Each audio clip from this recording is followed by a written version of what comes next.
नमस्कार प्यारे बच्चों, आप सभी कैसे हैं?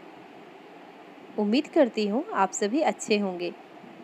आज हम उपवन हिंदी पाठमाला के कक्षा चौथी के एक पाठ को लेकर उपस्थित हैं। पाठ का नाम है आँख पर निशाना। बच्चों, यह एक चित्रकथा है। चित्रकथा का अर्थ होता है बच्चों, चित्रों के माध्यम से जब कोई कहानी हमें बताई जाए। यह पाठ महाभारत के एक अंश से लिया गया है। चलिए पाठ को पढ़ते हैं और जानते हैं यहाँ पर क्या बताया गया है और हमें किस बात की सीख मिलती है इस पाठ को पढ़कर।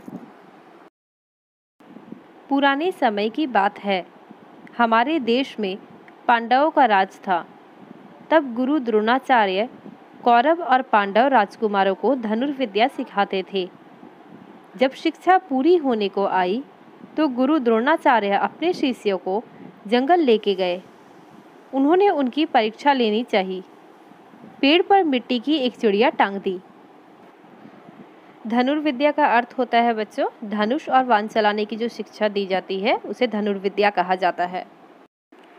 तो बच्चों, आपने यहाँ पे जाना कि पांडव और कौरव, जिसे गुरु द्रोणाचार्य शिक्षा दे रहे थे, धनुर्विद्या सिखा रहे थे, उनकी शिक्षा पूरी होने के बाद गुरुदेव ने सोचा कि इनकी परीक्षा ली जाए और देखा जाए कि इन्होंने कितने अच्छे से धनुर्विद्या सीखी है। चलिए आगे देखते हैं क्या होता है। तुम सबकी शिक्षा पूरी हो चुकी है। आज मैं तुम सबकी परीक्षा लेना चाहता हूँ। जो आज्ञा गुरुदेव। देखो, सामने वाले पेड़ पर एक चिड़िया रखी है। तुम्हें उसे तीर से गिराना है। जो आज्ञा गुरुदेव। लेकिन वान चिड़िया के केवल आंख में लगना चाहिए। युधिष्ठिर, पहले तुम आकर निशाना लगाओ। जैसी आज्ञा गुरुदेव। ठहरो, वान चलाने से पहले तुमसे कुछ जानना चाहता हूँ। कहिए गुरुदेव। तुम्हें उस चिड़िया के अलावा क्या क्या दिखाई दे रहा है? जी गुरुदेव, चिड़िया के अलावा मुझे पेड़ भी दिखाई दे रहा है। अच्छा, अब तुम एक और हट जाओ। जो आदेश गुरुदेव। दुर्योधन, तुम आगे आकर निशाना लगाने के लिए तैयार हो जाओ। तो बताओ, तुम्हें क्या क्या दिखाई दे रहा है? गुरुदेव, मैं इस पेड़ की शाखा पर लगे पत्ते, फूल, फल और आप सब लोगों को साफ साफ देख रहा हूँ। तुम भी वापस जाओ। जो आज्ञा गुरुदेव। नकुल, तुम आगे आओ और निशाना लगाओ। तुम्हें क्या दिखाई देता है? गुरुदेव, मुझे पेड़ पर बैठी चिड़िया दिखाई देती है।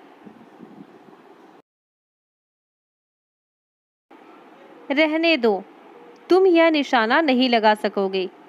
गुरु द्रोणाचार्य ने अर्जुन के अलावा सभी से यह प्रश्न पूछे और सबने कमोवेश ऐसे ही उत्तर दिए। मतलब बच्चों, गुरुदेव यहाँ पे संतुष्ट नहीं हो रहे थे उनके उत्तर से।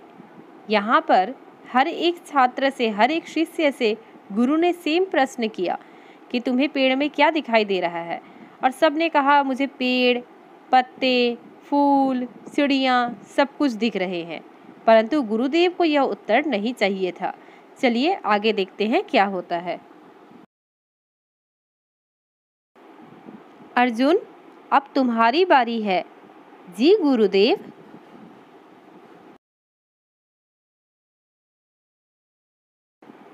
अर्जुन, बताओ तुम्हें क्या क्या दिखाई दे रहा है?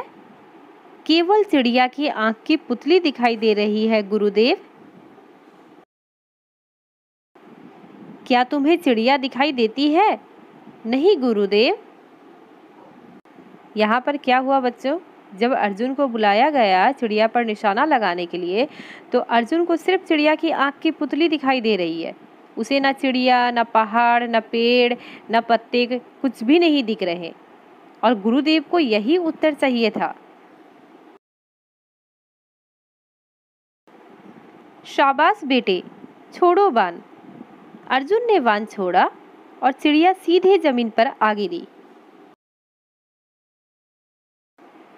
मतलब बच्चों, यहाँ पर अर्जुन का जो निशाना था वह बिल्कुल सटीक था, क्योंकि गुरुदेव ने कहा था कि चिड़िया की आंख में निशाना लगाना है। उसने कुछ भी नहीं देखा, उसे सिर्फ चिड़िया की आंख की पुतली ही दिखाई दे रही थी, जिस वजह से उसका निशाना एकदम सटीक लगा। पुत्र, तू धन्य है, आगे चलकर महान धनुर्धारी बनेगा, यह मेरा आशीर्वाद है। शिष्यों, जो केवल लक्ष्य पर अपना ध्यान केंद्रित करते हैं उन्हें ही सफलता मिलती है। तो बच्चों, आज हमने इस पाठ के माध्यम से क्या सीखा? हमने यह सीखा कि अगर आप अपने जीवन में कुछ भी पाना चाहते हैं, कुछ भी अगर आप पाना चाहते हैं, तो आपका ध्यान, आपका फोकस एम में होना चाहिए। जो लक्ष्य है उसमें ध्यान केंद्रित होना चाहिए। अगर आपका ध्यान इधर उधर लगा हुआ है तो आप कभी भी अपने लक्ष्य को प्राप्त नहीं कर सकते, ना ही आपको सफलता मिल सकती है। आशा करती हूँ आपको यह पाठ अच्छे से समझ में आ गया होगा बच्चों। चलिए, कुछ कठिन शब्दों के अर्थ भी हम जान लेते हैं जो इस पाठ में आए हैं। वान, तीर, आदेश, कहना, शाखा, डाल, धनुर्धारी, धनुष बाण चलाने में निपुण, धनुर्विद्या, धनुष बाण चलाने की शिक्षा, अलावा, अतिरिक्त, जोश, उत्साह। बच्चों, हम मिलते हैं अपने अगले वीडियो में। तब तक के लिए धन्यवाद।